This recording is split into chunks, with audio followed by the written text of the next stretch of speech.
It is the late 19th century. Across the grand halls of Europe, chandeliers still glitter, carriages still roll through cobblestone streets, and kings and dukes still sit at the head of long banquet tables. But behind the polished silverware and the carefully composed smiles, there is a problem no ball or banquet can hide. The coffers of many royal and aristocratic families are nearly empty.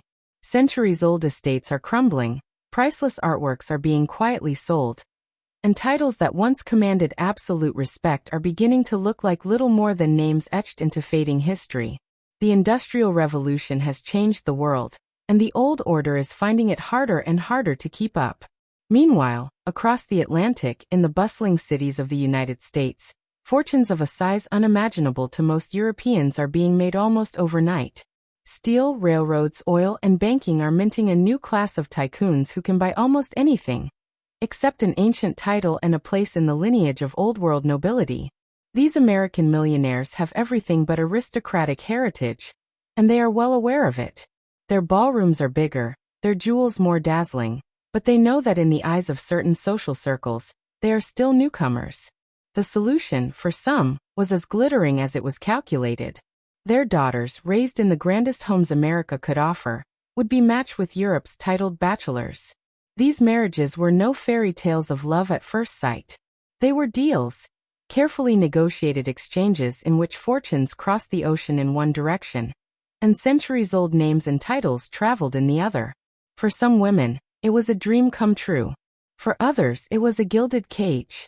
Over the next decades, dozens of these unions took place, sparking headlines in both continents and fueling gossip in drawing rooms and newspapers alike. Names like Consuelo Vanderbilt, Jenny Jerome, and Mary Leiter became symbols of this unusual exchange. A blending of American ambition and European tradition that would reshape noble households and, in some cases, the course of royal history. Some of these marriages would lead to influence and respect that lasted generations. Others would end in scandal, heartbreak, or escape. But every one of them left a mark on the way the old and new worlds saw each other. This is a story of wealth and survival, of power and adaptation, of what happens when two worlds collide and decide they need each other more than they care to admit. It is a story about the women who became known as the American princesses, and how their choices, and the choices made for them, changed the course of history on both sides of the Atlantic. Welcome to Words of Time. And in this video, we are going to uncover the fascinating world of American heiresses who married into European royalty, the fortunes they brought, the palaces they entered, and the legacies they left behind. For centuries, the aristocracy of Europe stood as the pinnacle of wealth, prestige, and inherited privilege. The palaces, country estates, and sprawling lands they owned were not simply symbols of personal fortune, but representations of the deep-rooted power structures that had defined the continent for generations. These families had built their standing over hundreds of years through feudal systems, control over land, and strategic alliances sealed by marriage. The aristocratic order seemed unshakable. Kings, queens, dukes, and counts could expect not only deference, but also the material resources to maintain their way of life with comfort and extravagance. Yet, history rarely offers permanence, and the rise of the Industrial Revolution marked a turning point that would challenge, and in many cases dismantle, the economic foundations that kept these families secure. The Industrial Revolution was not simply an advance in technology. It was an overhaul of the very structure of society and the economy. Wealth was no longer tied exclusively to the land. Factories, railways, and trade networks began to produce fortunes that rivaled, and eventually exceeded, those of long-established noble families. A new class of industrialists, merchants, and financiers emerged, individuals whose riches were self-made rather than inherited. These new elites did not need ancestral titles to command influence. They had capital, and capital was increasingly what dictated power. The old aristocracy found themselves facing competition in a realm they had once dominated effortlessly. Their hereditary lands still gave them prestige, but the income from these estates often lagged far behind the explosive profits being earned in the cities and trading ports. This economic shift was compounded by social and political change. In many countries, laws and reforms began to erode the privileges of the nobility. Land taxes increased, and the burden of maintaining vast rural properties became heavier. Agricultural income, which had sustained aristocratic lifestyles for generations, began to stagnate or even decline. Advances in farming meant fewer workers were needed, but the efficiencies did not necessarily translate into higher profits for the landowners. Meanwhile, industrial centers were drawing populations away from the countryside, further diminishing the economic base of rural estates. The aristocracy, once accustomed to relying on rents from tenant farmers, suddenly found that the rents could no longer cover the ever-growing costs of their households, staff, and upkeep. The financial strain was not always immediately visible. For a time, many aristocratic families continued to live in the same style they had always enjoyed, drawing on reserves, selling off less essential lands, or taking loans to bridge the gap. But over the decades, these stopgap measures could not hide the truth. The coffers were emptying. Vast houses that had once been buzzing with activity became expensive burdens. Repairs to centuries-old buildings were constant and costly, and neglect quickly set in when money ran short. Roofs leaked, gardens became overgrown, and whole wings of great houses were shut up to save on heating and maintenance. Royal families themselves were not immune to this decline. Though monarchies often retained symbolic power and ceremonial roles, the financial reality behind the scenes could be grim. In some cases, state funds still supported royal households, but these allocations were often reduced under political pressure, particularly in countries where public opinion turned against spending tax money on royal luxury. Monarchs and their relatives sometimes owned personal property and investments, but these were not always managed wisely or profitably. Extravagant tastes, coupled with outdated assumptions about wealth being inexhaustible, led some royal families into near ruin. Tradition, which had once been the aristocracy's greatest asset, began to work against them. The customs and etiquette of noble life demanded certain expenses. Grand events, lavish clothing, large domestic staffs, and the maintenance of multiple residences. Even as their incomes fell, many nobles felt obliged to uphold these appearances, fearing that any visible sign of economizing would diminish their status. Marriages were often arranged not for love, but for the hope of bringing in dowries or estates that could shore up declining fortunes. Sometimes these plans succeeded, but just as often, they merely delayed the inevitable. By the late 19th century and early 20th century, selling off treasures became a familiar story. Paintings by old masters, collections of rare books, jewels, and antique furniture were sent to auction. Once proud families quietly parted with the very heirlooms that had defined their heritage, trading history for short-term solvency. Some nobles sold entire estates to wealthy industrialists, who ironically, often sought these properties as symbols of the aristocratic lifestyle they themselves had supplanted. This transfer of land from hereditary nobility to new money was one of the clearest signs that the old order was fading. The situation was even more stark after the First World War. The war had not only claimed countless lives from aristocratic families, but also disrupted economies across Europe. In several countries, monarchies were outright abolished, stripping royal families of state income and in some cases confiscating their property. Where monarchies survived, they often emerged with reduced political influence and reduced financial support. Inflation and changing economic structures made it even harder to maintain ancestral estates. Aristocrats who had once seen themselves as immune to ordinary financial concerns now faced the same pressures as the broader population. The Second World War further accelerated this decline. Bombing destroyed or damaged numerous historic homes. Occupying forces confiscated valuables. Post-war governments imposed higher taxes, sometimes with the explicit goal of breaking up large estates seen as relics of feudal inequality. By the mid-20th century, it was common to find aristocratic families living in only a fraction of their great houses, renting out sections to generate income, or opening their homes to the public as museums or event venues. This desperation for cash was not merely about survival. For many aristocrats, it was about preserving a way of life that they considered inseparable from their identity.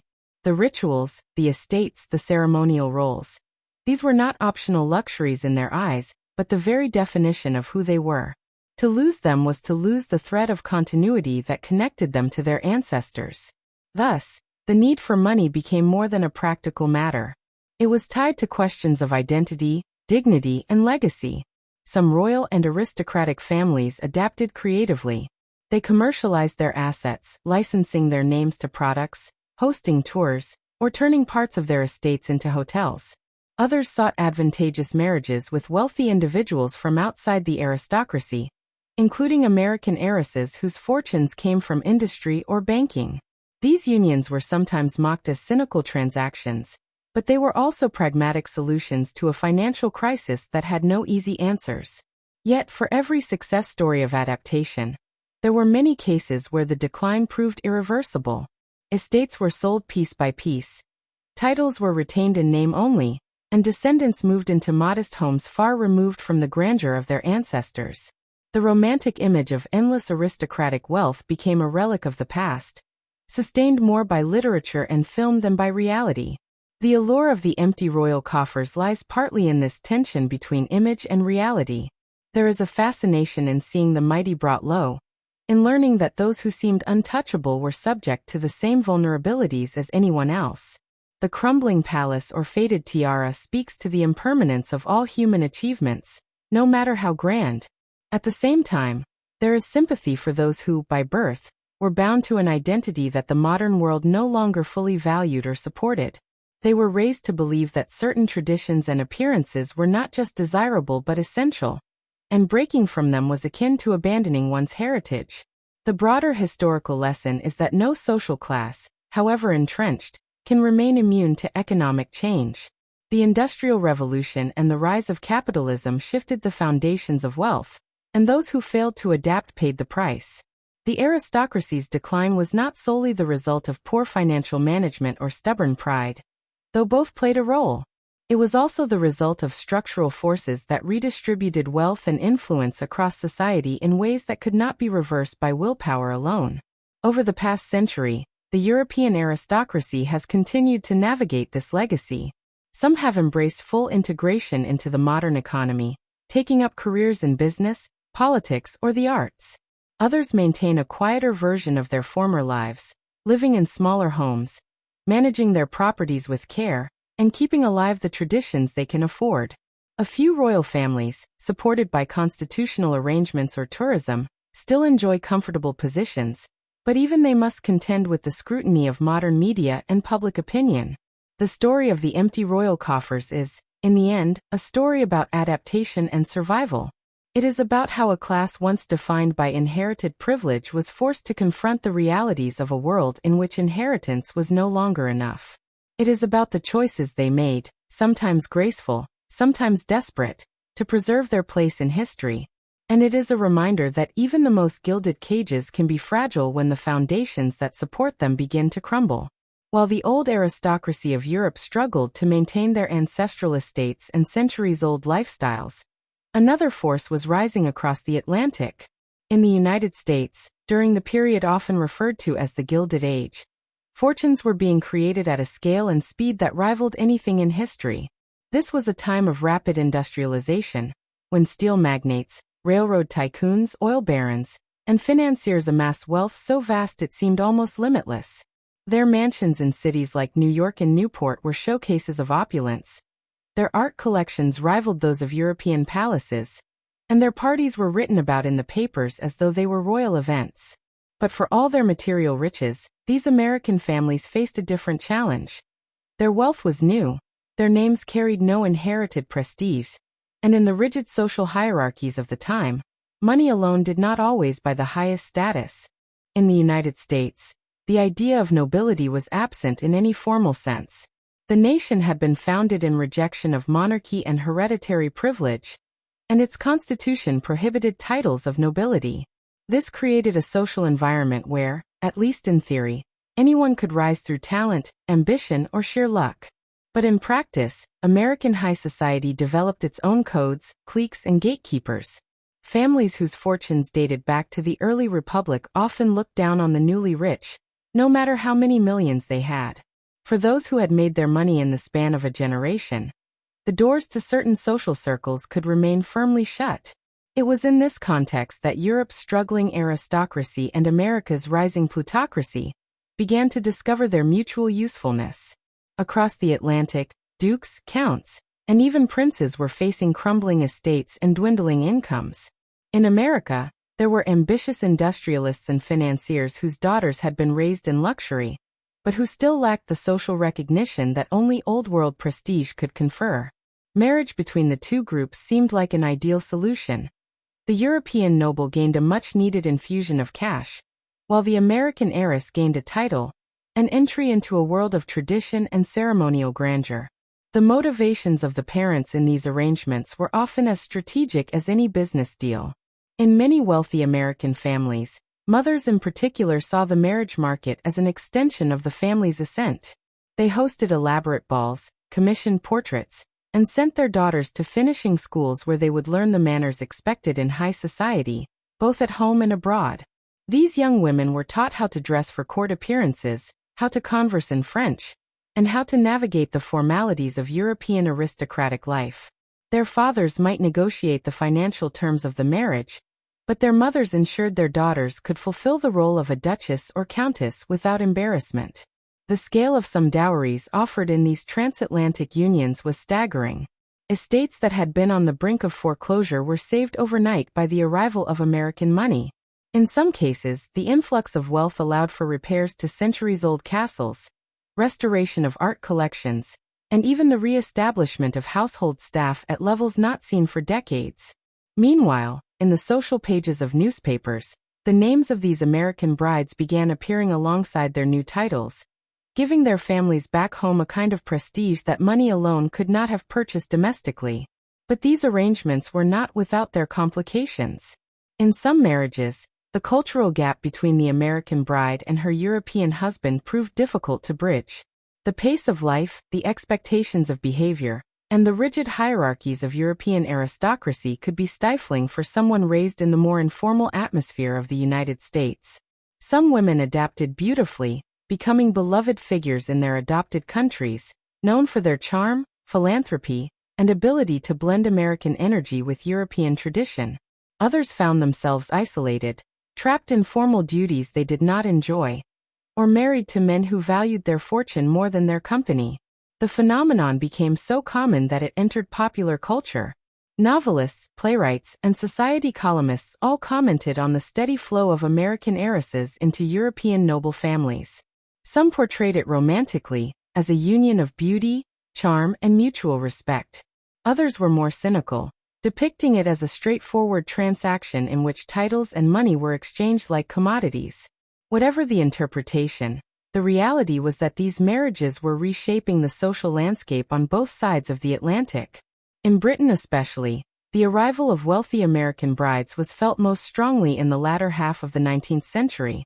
The vast country estates of the British nobility were expensive to maintain, and agricultural revenues could no longer keep pace with rising costs. American money allowed some of these estates to survive intact for another generation or two, delaying sales or breakups that might otherwise have been inevitable. The presence of these new duchesses and countesses also brought fresh energy to the social scene, introducing fashions, entertainments, and sometimes even a more democratic spirit to the staid traditions of the aristocracy. In France, Italy, and other parts of Europe, similar patterns emerged, though the scale varied. In some regions, nobles clung fiercely to their traditions and resisted the idea of marrying outside their established circles, even when financial necessity made it tempting. In others, pragmatism prevailed, and American fortunes were welcomed as a lifeline. The matchmakers of the era, both professional and informal, found fertile ground in arranging introductions between wealthy American families touring Europe and cash-strapped aristocrats in need of a solution.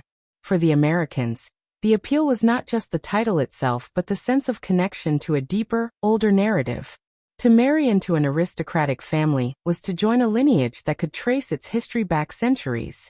It meant being part of a story that included castles, coats of arms, and family legends. In a country as young as the United States, where family histories rarely extended far beyond the colonial period, this connection to deep time had a powerful allure. For the Europeans, the appeal was more immediate and pragmatic. The cash that came with such unions could be invested, spent, or used to settle debts, breathing new life into their fortunes. The press often treated these marriages as grand spectacles, reporting on every detail from the trousseau to the wedding breakfast. Lavish photographs and engravings showed the bride in her finery, sometimes with a caption that made sure to mention the size of the dowry. In some cases, the American public took pride in these unions, seeing them as a sign that their nation's wealth had reached a point where it could command respect, even from the old aristocracies that had once dismissed it. In other cases, there was criticism, with some commentators arguing that these marriages were little more than financial deals, lacking the sincerity and affection that ought to underlie a true union. The personal experiences of the individuals involved varied widely. Some American women found deep happiness abroad, raising children who inherited both a title and a transatlantic heritage. Others returned home disillusioned, separated, or widowed, bringing with them stories of cold receptions and rigid expectations. For their families, the success or failure of such a marriage could influence whether younger siblings followed the same path or sought their fortunes elsewhere. Over time, as the financial situations of many aristocratic families stabilized or declined further beyond rescue, the frequency of these marriages began to change. By the early 20th century, the rise of new social opportunities within America itself, combined with the gradual democratization of European societies, meant that marrying into the nobility was no longer the singular path to prestige it had once seemed. Still, the era of the Gilded Age heiress and her titled husband left an enduring mark on the histories of both continents, intertwining fortunes and bloodlines in ways that would shape generations to come. In a sense, this transatlantic exchange mirrored the broader economic and cultural currents of the time. The United States was exporting not just manufactured goods, raw materials, and investments, but also people. People whose wealth had been forged in the furnaces of industry, and who sought in Europe something they could not create at home. The weight of history, the sheen of inherited tradition, and the social legitimacy that centuries of privilege could confer. Europe, in return, offered its most marketable asset, the remnants of a social order whose glamour persisted even as its economic base crumbled. And so, in drawing rooms in London, Paris, and Rome, and in parlors in New York, Chicago, and San Francisco, conversations took place that blended the language of romance with the calculations of finance. Proposals were made not only with roses but with ledgers in mind. And for a few decades, the arrangement suited both sides, creating a curious kind of alliance between the old world and the new, each supplying what the other lacked. The marriages between American heiresses and European aristocrats were never simply matters of personal affection. For all the talk of romance and mutual admiration, a keen undercurrent of strategy ran through many of these unions. The idea of marriage as an alliance was hardly new. It had been the guiding principle of noble families for centuries. But in the transatlantic context of the Gilded Age, the currency of exchange shifted. Where once land, military strength, or political advantage had been the central assets, now it was a straightforward trade. Dollars for titles. Each side brought to the table something the other desired, and could not easily obtain without such an arrangement. The American families had wealth in quantities that astonished European sensibilities, and the Europeans had lineage, rank, and centuries of inherited prestige. Negotiations for these marriages could be as complex as any commercial deal. Fathers and guardians discussed dowries in terms that would not have been out of place in a boardroom. The sums involved were often so vast that they could fund the restoration of entire estates, pay off staggering debts, and establish trusts that would secure the future of noble families for generations. Legal contracts were drawn up to ensure that the money would be delivered, often in installments, tied to specific conditions. In return, the American bride received not only a title, but also entry into the highest circles of European society, where her wealth might otherwise have meant little without the accompanying pedigree. The story of Consuelo Vanderbilt is perhaps the most emblematic of this phenomenon. Born into one of the most powerful families in the United States, she was the daughter of William Kissam Vanderbilt and Alva Vanderbilt, whose ambition for social supremacy was legendary. Alva, determined to secure her daughter a title, orchestrated a match with Charles Spencer Churchill, the 9th Duke of Marlborough. The marriage was arranged with a dowry that would be considered enormous by any standard, a sum that allowed the Duke to rescue Blenheim Palace from financial peril. The grandeur of the wedding, attended by luminaries from both sides of the Atlantic, masked the reality that this was less a union of hearts than a merger of fortunes and status. In later years, Consuelo would speak openly of her unhappiness in the marriage, revealing that she had been coerced by her mother into accepting the match despite her personal wishes. Yet for the Duke, the marriage achieved its intended purpose. The estate was saved, and the Marlborough line maintained its place among the foremost of Britain's aristocracy. Jenny Jerome's story offers a slightly different variation on the theme. Born to a wealthy American financier, Jenny was spirited, intelligent, and widely admired for her beauty. She married Lord Randolph Churchill, the younger son of the 7th Duke of Marlborough and a rising star in British politics. While her dowry was smaller than some of her contemporaries, her marriage brought social and political advantages that were equally valuable. Jenny adapted quickly to life in Britain, becoming a prominent figure in society, and eventually the mother of Winston Churchill. Her influence, charm, and connections proved as significant as her financial contribution, demonstrating that while money was the initial key, personality and adaptability could determine whether a transatlantic marriage succeeded. Mary Leiter's marriage into British nobility further illustrates the transactional, yet socially transformative nature of these unions. Daughter of Levi Leiter, a co-founder of a major Chicago retail empire, Mary was intelligent, well-educated, and elegant. She married George Curzon, who would later become Viceroy of India. While Curzon did not hold a hereditary title at the time of their marriage, his career in politics and diplomacy was bolstered by Mary's fortune, which enabled him to maintain the level of grandeur expected of a man in his positions. Mary herself became a celebrated vicereine, remembered for her grace and dedication during her years in India, and her marriage demonstrated that these alliances could be more than mere financial arrangements. They could also be platforms for significant public roles. In each of these cases, the dowry was not merely a symbolic gesture, but a lifeline to estates and families on the brink of collapse. The European aristocratic system was expensive to sustain. The maintenance of vast properties required constant investment, and the income from traditional sources like agricultural rents had been in steady decline since the Industrial Revolution. When a family's wealth was tied to land, and that land no longer generated sufficient revenue, the only options were to sell portions of the estate, take on debt, or secure an influx of cash through marriage. The last option, when achievable, was often the most socially acceptable, as it preserved the integrity of the estate while bringing in a bride whose fortune could be woven into the family's narrative. These marriages, however, also exposed the cultural contrasts between the two worlds. American women, often raised in a more socially fluid environment, were sometimes baffled by the rigid hierarchies and elaborate etiquette of European aristocracy. They found themselves navigating complex family dynamics, entrenched traditions, and expectations that could feel archaic. For some, this adjustment was invigorating. They relished the challenge and the opportunity to leave their own mark on centuries-old institutions. For others, it was a gilded cage, beautiful on the outside but stifling within. The press on both sides of the Atlantic followed these unions with fascination. In America, they were a source of pride, a sign that the nation's wealth was not only competing with, but also rescuing the most venerable families of Europe. In Europe, they were sometimes met with snobbery, the new brides referred to as dollar princesses, a label that could carry both admiration and derision.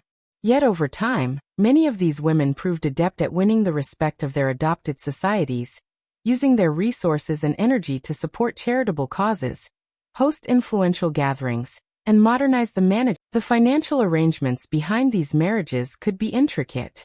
In addition to the dowry, there might be stipulations about joint property, trusts for future children, and funds earmarked for the restoration of specific parts of an estate.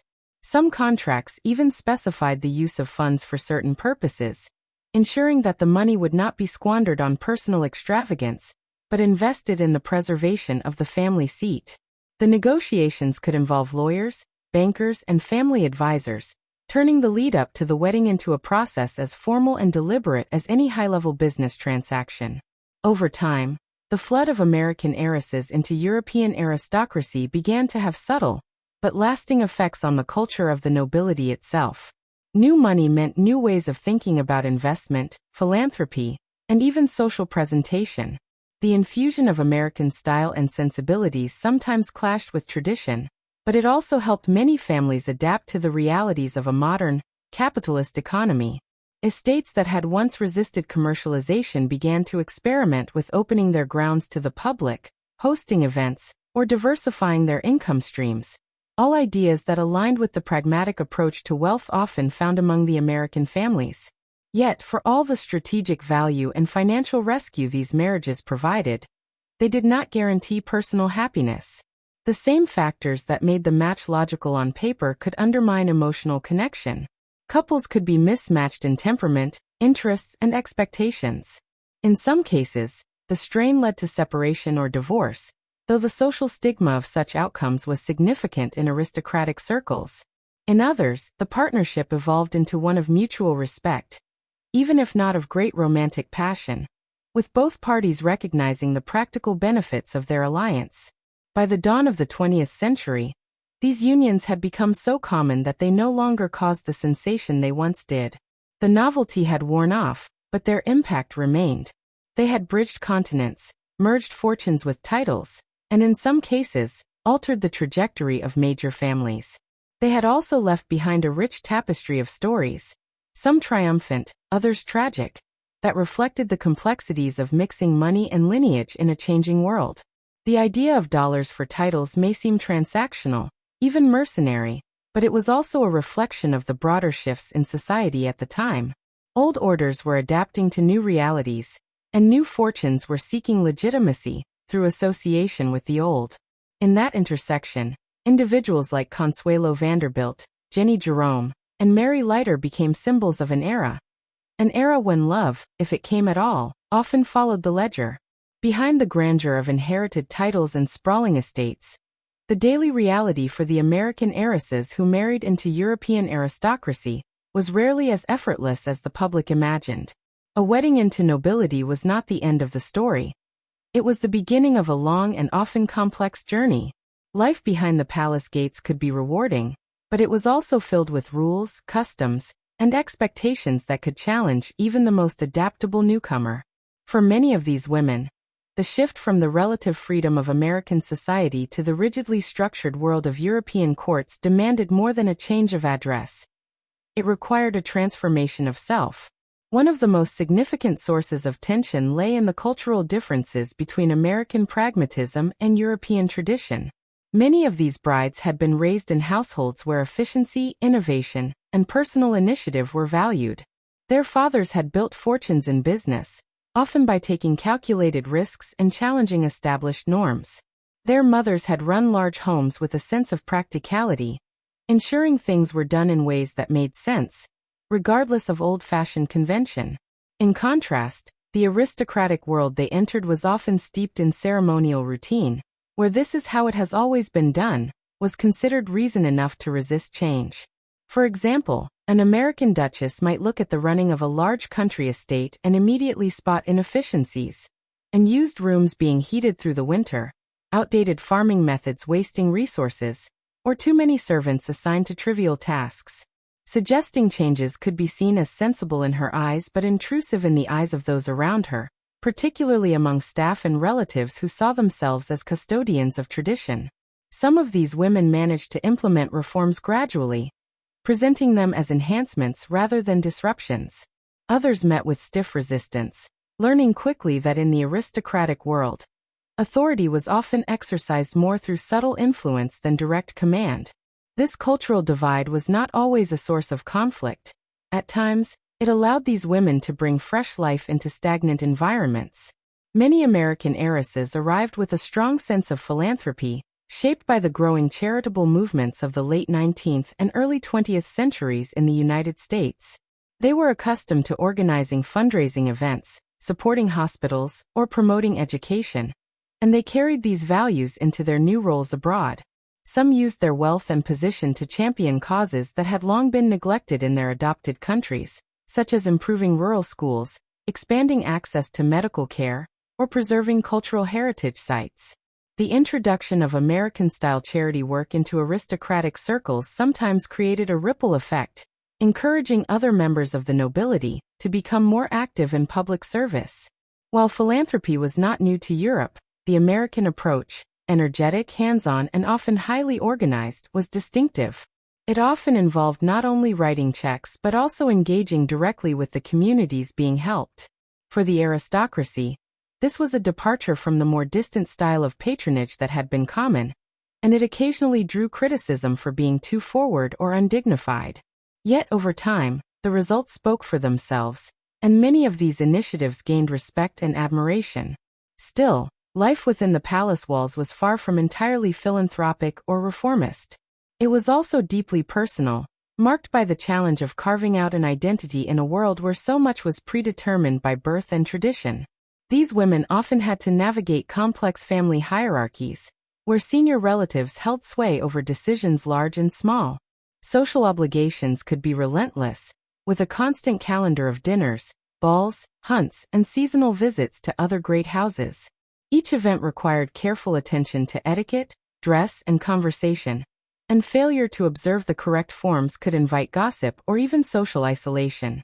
For some, these demands were stimulating, a stage upon which to shine, to use charm and intelligence to win allies and admiration. For others, the endless rounds of social performance felt exhausting, leaving little room for personal freedom. Letters and diaries from the period reveal both perspectives: the thrill of being part of a living tradition, and the weariness of having one's life scripted by centuries-old expectations. Adapting to the aristocratic lifestyle also required managing relationships with household staff, many of whom had served the family for decades or even generations. In America, even in wealthy households, the employer-servant relationship was often more businesslike and less steeped in inherited roles. In Europe, it could be more like a family hierarchy, with senior servants holding knowledge of the estate and its routines that sometimes gave them quiet power over how things were run. Winning their loyalty could make life much easier. Earning their resentment could make it far more difficult. Some American brides built warm, respectful relationships with their staff, taking the time to learn their names and histories. Others struggled to gain acceptance, particularly if they were perceived as outsiders seeking to alter the established order. Triumph in this environment came in many forms. It could be the restoration of a crumbling estate to its former glory, funded and overseen by a determined new mistress. It could be the successful hosting of a diplomatic event or charity gala that enhanced both the family's standing and the public good. It could even be something as personal as raising children who carried forward the strengths of both their American and European heritage, prepared to live in a world that was changing rapidly. Yet the private cost of these triumphs was not always visible to the outside world. Some of these women endured loneliness, especially if their marriages were distant or strained. The grandeur of a palace could be cold comfort in the absence of companionship and understanding. Letters home sometimes reveal a longing for the freedom and familiarity of American life, even as the writers express pride in their new roles. A few returned to the United States permanently, either after the end of a marriage or simply to reclaim a more independent life. For those who stayed, the years often brought a gradual reconciliation between their American roots and their adopted European identities. They learned which traditions to respect without question, and which could be bent or quietly set aside. They developed a fluency in the unspoken codes of aristocratic life, mastering the art of conversation that revealed nothing and everything at once. In doing so, they often became indispensable figures in their households, blending the pragmatism and drive of their upbringing with the grace and formality demanded by their positions. Over time, the cultural exchanges that began in these marriages enriched both sides. American directness softened into European diplomacy. European ceremony gained a dash of American vigor. In the process, these women became bridges between worlds, embodying the strengths and contradictions of both. Their lives behind the palace gates were not simply tales of wealth and leisure, but of adaptation, negotiation, and the quiet power of influence exercised within the strictest of frameworks. Even in cases where personal happiness was elusive, the legacy of their presence could be profound. Estates saved from decay, charitable institutions strengthened, social barriers quietly shifted. These were lasting contributions, though they might never have been the intended purpose of the marriage.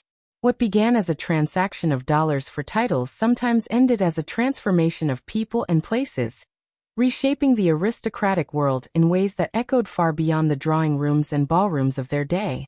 The story of the American women who crossed the Atlantic to marry into Europe's nobility did not end with their lifetimes. The influence they carried into those unions rippled forward, shaping royal households, altering lineages, and even affecting the ways monarchies operated in the modern era. What began as a series of highly publicized marriages between wealthy heiresses and cash-strapped aristocrats gradually became part of the fabric of European royal history. The legacies they left behind were not confined to restored estates or improved finances.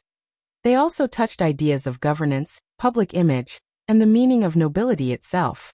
One of the most immediate and visible legacies was in the bloodlines of Europe's titled families. Children born from these marriages inherited not only the names and traditions of their European fathers, but also the vitality and often considerable private wealth of their American mothers.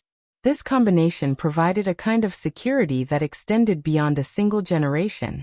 In some cases, the fortunes brought across the ocean allowed these children to inherit estates free from the crippling debts that had plagued their ancestors. In others, the infusion of American practicality into family life influenced how they were raised, often with an emphasis on education, travel, and a degree of personal freedom that had not been common in older aristocratic traditions. These unions also served, in subtle ways, to modernize monarchies and noble households. The American brides brought with them not only money but also attitudes shaped by a society less bound by hereditary rank. While they often adapted to the ceremonial demands of their new positions, they also questioned practices that seemed needlessly rigid or wasteful. Over time, such questioning could encourage change, even if it came slowly. They sometimes promoted more efficient estate management, encouraged charitable engagement that was visible and active rather than distant and symbolic, and brought attention to social issues that their predecessors might have overlooked. In the realm of public image, their impact was equally significant. Monarchies in the late 19th and early 20th centuries faced growing scrutiny from an increasingly literate and politically aware public. Maintaining legitimacy required more than tradition. It demanded connection with the people. The American princesses, with their flair for social engagement and often more approachable manner, could play a valuable role in softening the image of royal households. Their philanthropic projects, public appearances, and ability to navigate both elite and popular circles helped create a bridge between palace life and the outside world. In some cases, their energy and charisma overshadowed that of their husbands, making them the more visible and influential partner in the eyes of the public. The modernization they inspired was not always met with universal approval. There were members of the aristocracy who regarded them as outsiders whose influence might dilute the purity of noble tradition. Yet history has a way of favoring adaptability over rigid preservation. By introducing new ideas and practices, they often ensured that the institutions they joined could survive in a world that was changing rapidly. Their presence demonstrated that nobility was not entirely incompatible with progress, and that old titles could find renewed relevance when paired with new perspectives. The intertwining of American wealth and European heritage also carried symbolic weight far beyond the individuals involved. These marriages became emblematic of the era's shifting balance of power between the old world and the new. They reflected a reality in which industrial fortunes from across the Atlantic could rescue castles that had stood for centuries, and in which the glamour of an ancient title could offer something even vast riches could not buy at home. The arrangement was mutually beneficial but also deeply revealing. It showed that wealth and status, though different in nature, were both forms of power, and that each could be used to acquire the other. Over the decades, the descendants of these unions occupied positions that might have been unimaginable without their mothers' contributions. They sat on royal thrones, served in diplomatic roles, or managed estates that had been transformed from liabilities into assets. The influence of their American heritage was sometimes visible in their policies or public personas, whether in a willingness to embrace innovation or in an openness to the press and public engagement. In this way, the American princesses became not only part of European history, but also agents of its evolution. Reflecting on their stories, certain themes emerge that speak to broader truths about wealth, power, and ambition. The first is that wealth alone rarely guarantees lasting influence. It must be paired with vision, adaptability, and the ability to work within existing structures to bring about change. Many of these women did just that, finding ways to honor tradition while introducing fresh ideas. The second is that power, whether rooted in money or in lineage, is always subject to the forces of time and circumstance. The American princesses married into families that had once seemed unassailable, but that were, in fact, vulnerable to economic and political shifts. Their fortunes could stabilize those families, but they could not shield them entirely from the upheavals of the 20th century, including wars, revolutions, and the gradual erosion of aristocratic privilege. Perhaps the most enduring lesson is that ambition takes many forms. For the parents who arranged these marriages, ambition was often about securing the family's place in history, whether through the preservation of an estate or the acquisition of a title. For the women themselves, ambition might have meant embracing a new role with the goal of making a meaningful mark on their adopted society. For some, it was about personal fulfillment, for others about duty. In every case, ambition was the driving force that carried them across the ocean, and into a life that was both glamorous and demanding. These marriages also remind us that the exchange between old and new, between tradition and innovation, is a constant in human history. The American princesses brought energy, resources, and new ways of thinking to institutions that might otherwise have withered under the weight of their own past. In doing so, they not only preserved elements of that past, but also reshaped it for the future. The castles, estates, and titles that survive today in part because of their contributions stand as quiet monuments to their influence, even if their names are not always remembered alongside them. The legacy of these women is as much about transformation as preservation. They stepped into worlds defined by centuries of ritual and expectation, and without dismantling those worlds, helped them adapt to survive. Their stories are woven into the broader narrative of a time when the currents of wealth, power, and social change flowed in both directions across the Atlantic. They remind us that history is often shaped not only by kings and generals, but also by individuals whose influence works through relationships, through the quiet redirection of traditions, and through the blending of different worlds into something new. Looking at the royal and noble families of Europe today, one can still find traces of the transatlantic unions that reshaped their fortunes. The survival of certain titles, the preservation of vast estates, and the continuation of prominent dynasties often depended on the resources and determination brought by American wives generations ago. Their influence may not always be acknowledged in official histories, but it is woven into the very fabric of these institutions.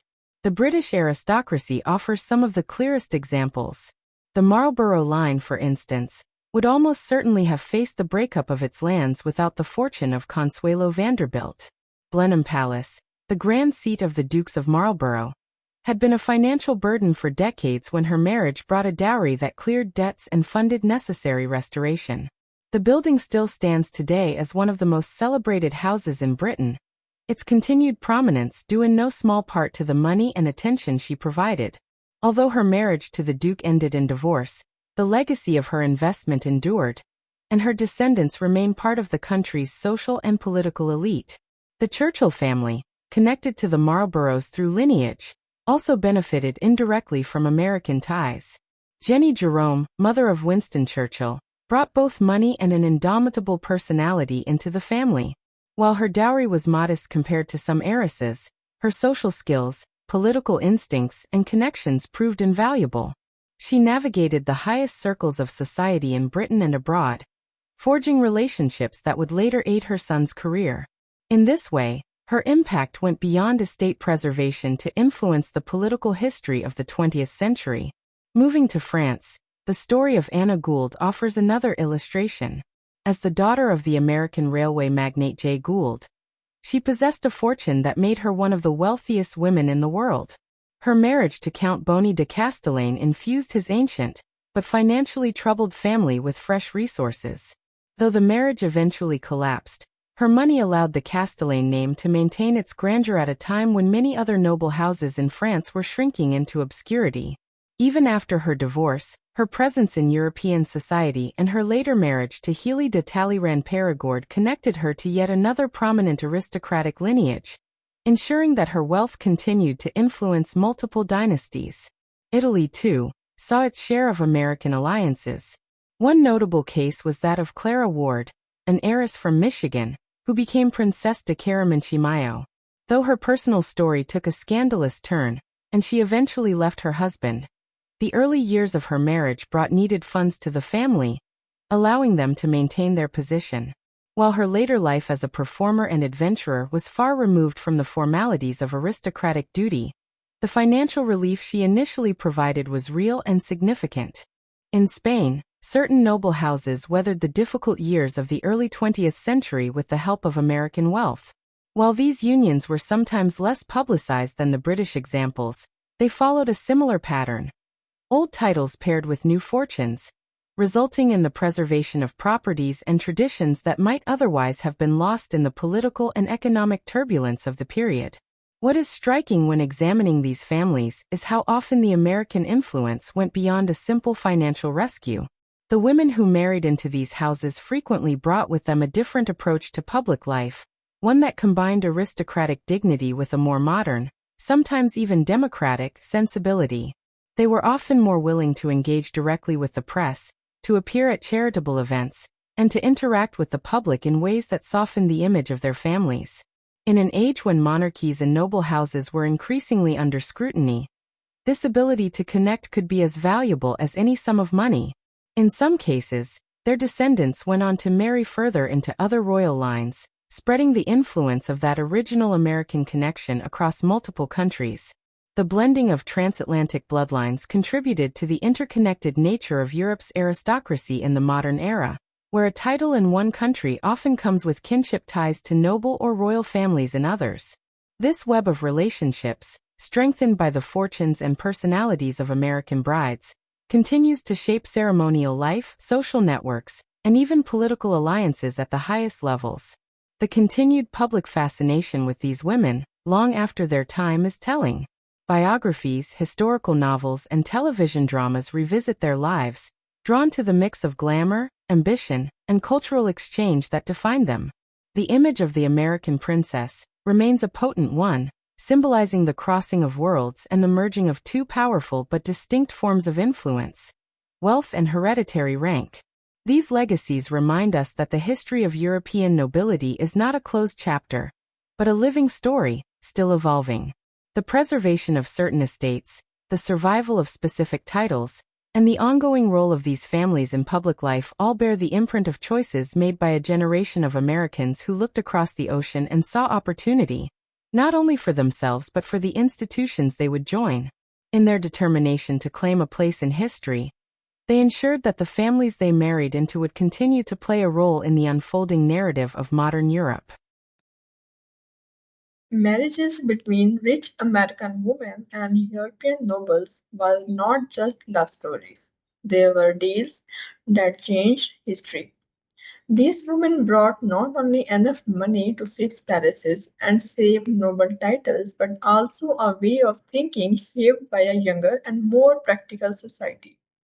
They helped save families that were close to collapse, kept important buildings and traditions alive, and slowly changed the values of old institutions. Their impact can still be seen in the grand houses that remain, the noble families that survived, and the traditions that adapted over time. They showed that tradition lasts only if it changes, and that old power often needs new energy to stay important. Their lives remind us that influence does not come only from money or birth, but from how these things are used. By joining the wealth of the new world with the status of the old, they created partnerships that changed both. They dealt with court politics, public judgment, and personal struggles with determination, leaving a record of ambition matched by action.